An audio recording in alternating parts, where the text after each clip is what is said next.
Incorporating multidimensionality. How should we define and measure poverty in the United States today? On average, the impoverished of today's world live a higher quality of life than all but the monarchs of 100 years ago. Humans have made substantial progress towards increasing quality of life and reducing poverty rates on a global scale. However, from both personal accounts and statistical evidence, it is clear that there is still much we can do to improve poverty. The widely accepted first step in solving any problem is defining what the problem is and how you are going to measure said problem. In the hard sciences, this step typically isn't too laborious, but in the social sciences, even this preliminary process can cause all sorts of headaches and debates. We will be attempting to define and measure poverty in a way that accurately captures the extent to which basic needs are being met. For the sake of respecting the dignity of all people involved, we will be focusing on the political scheme of the culture that we are most familiar with. As such, the definitions and measurements of poverty that we discuss will be targeted for the United States to adopt. In response to the question, how should we define and measure poverty today? We believe in three key principles. 1. Poverty should be defined and measured in a way that is used to help people. 2.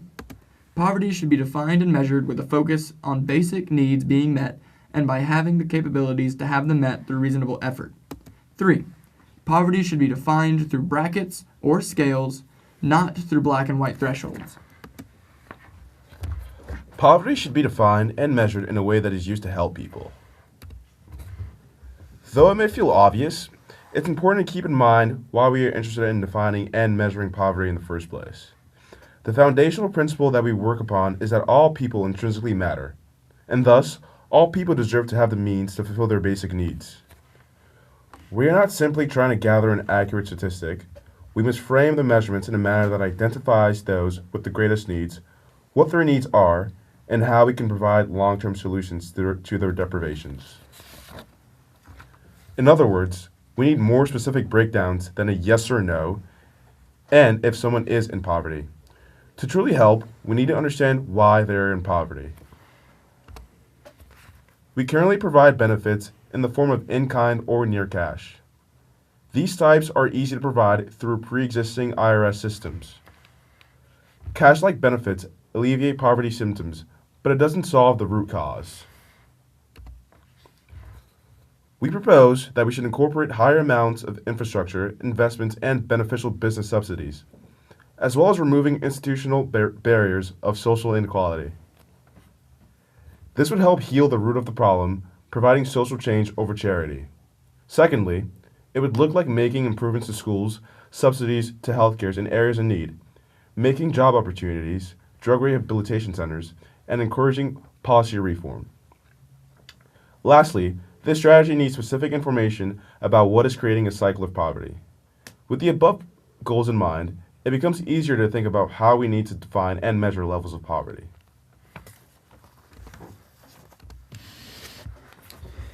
Poverty should be defined and measured both with current needs being met and social mobility or capabilities. We define poverty as the following: when one's basic material needs and minimal capabilities are not being met without going into debt and without being overworked. People need a minimal amount of material goods to be comfortable, clean, and healthy. This includes the classic food, clothes, shelter, and utilities, FCSU needs. In the modern day, we need other goods to survive as part of society, such as internet access, insurance, and sometimes a personal vehicle. One should have the ability to attain these goods without going into debt. Rachel Sheffield and Robert Rector suggest that our current measurement of poverty far overestimates the number of households in poverty today. While it may be true that most households in the U.S. actually have their basic needs met, alongside access to modern-day amenities, he never mentions if these households are in debt, nor how much they have to work to obtain these goods. People need a minimal level of socioeconomic quality as granted through core capabilities. When measured properly, capabilities can measure social mobility. Social mobility is, in part, the ability to work one's way out of poverty. It asks the question, is one in poverty because of their own life choices, or is their situation beyond their control? And this is a vital question, especially when considering the dignity of all humans involved in our poverty solutions. This concept ties This ties in concepts of generational or cyclical poverty and hardships. In Dorothy Allison's memoir, A Question of Class, Allison describes many factors that keep her family generationally poor. Those factors being from domestic abuse, a culture of crime, a lack of educational and employment opportunities, and a self-fulfilling prophecy placed upon them by society for failure. Her parents worked constantly, but no amount of work was going to save them from the situation they had been born into. Measuring capabilities is important, as it directly is related to what causes and maintains poverty.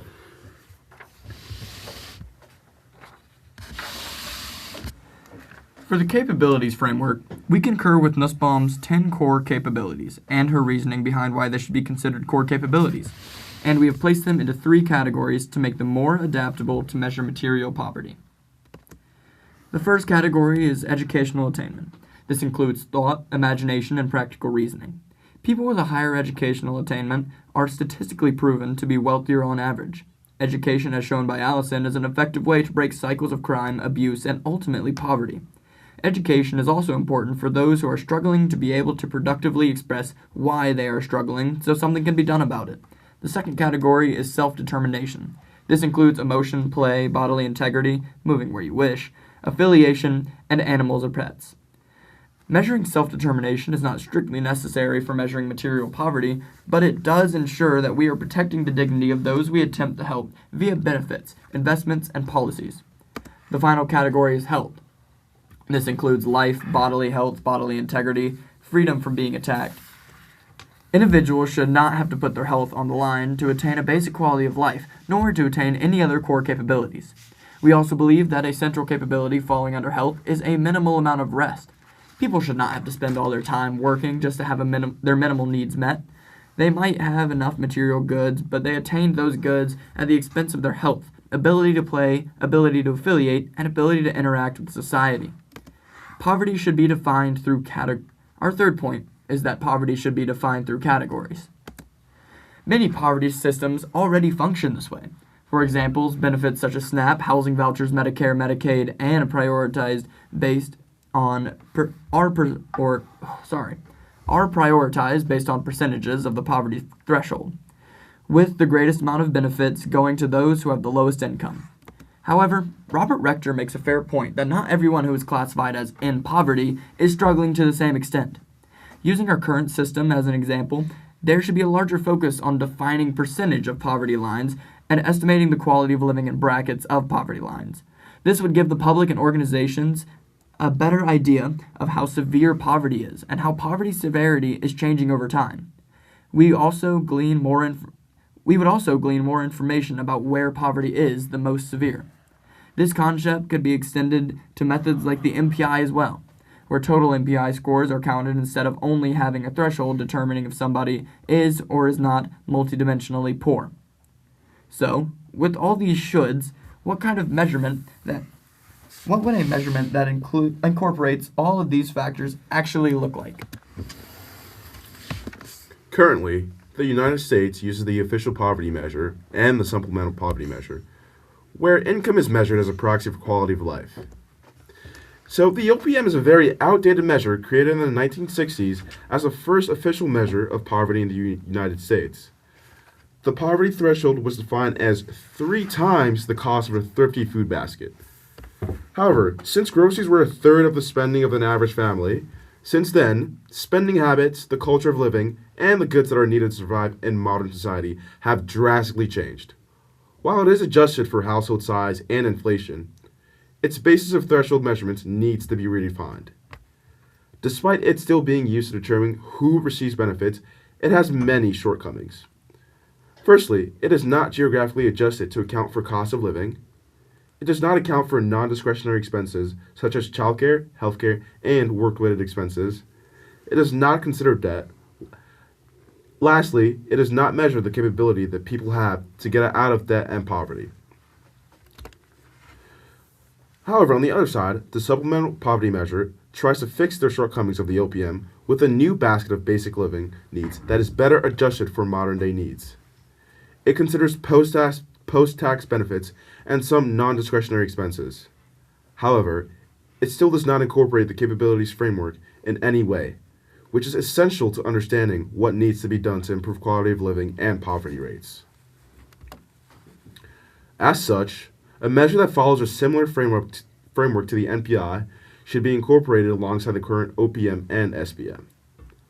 The OPM and SPM still provide valuable historic data, and the SPM in particular has a fine-tuned formula to make cash a decent proxy for a threshold of basic quality of life. When reporting poverty rates, however, there should be a greater focus on incorporating the percentages of people that fall below, for example, 100, 75, 50, and 25% of the threshold. Following Rector's point, this provides the public with a better concept of how severe poverty is and how poverty severity is changing over time. The United States is a very money-centric society, so people understand and accept poverty measurements that are based on money.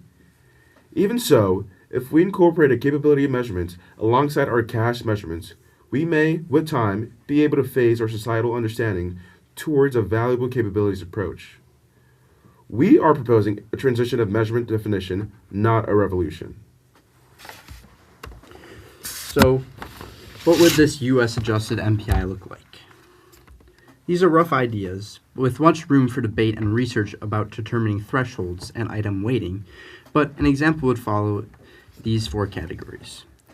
The first category would be health, and these would be questions such as, is life expectancy a number of years lower than national averages in this area or household? Are all necessary medications and appointments affordable without sacrificing FCSU needs? And is there freedom from domestic and drug abuse in the household?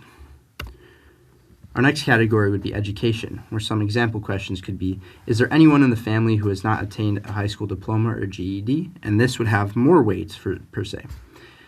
Another question could be, has at least one person in the household or immediate family received a college degree? And this would hold less weight than the high school diploma, as it is less common in the United States and less necessary to have a sustainable lifestyle without poverty. And our third example of this category could be, is the closest public school safe, as in attending does not increase risk to bodily health. And this could have more weight, as safety of public schools is highly related to how often children attend. Our next category is quality of life. And some of these questions could be, does nobody in the family have to work more than 60 hours a week to provide for basic FCSU needs? Is there always food available, even if it's not preferential? And then we could also have questions about quality and cost of shelter and utilities, which would need some more research to determine the threshold. Our last category would be self-determination, and this focuses more on social justice, and this would be things like, are eligible voters physically capable of voting, i.e. they won't be penalized for missing work, and they have access to a voting center. Second example could be, given reasonable planning and sacrifice, would the household be able to move to a different city in search of opportunities if their current location is not providing opportunities, especially those to get out of poverty? And thirdly, are all members of the household able to fulfill their identity without fear of being disowned or shunned by their community? These examples are just a few of many possibilities, but implementing multidimensional measures on a national scale will provide more accurate data about who is in poverty and why they are, making for more effective poverty solutions. It will also allow us to check correlational data, identifying the accuracy of income as proxy for quality of life. This means comparing our MPI to OPM and SPM measures. Thirdly, we would be able to incorporate measurements of social mobility, social justice, and dignity into our concept of poverty. And dimensional poverty measures can also easily be made into brackets to track the severity over time. All in all, no definition nor measurement of poverty is without flaw, but by incorporating a capability-centered approach into our pre-existing cash proxy measurement, we can attain a fuller picture about what poverty looks like in the United States, how its severity is changing over time, and what institutional investments and changes we can make to continue to improve it.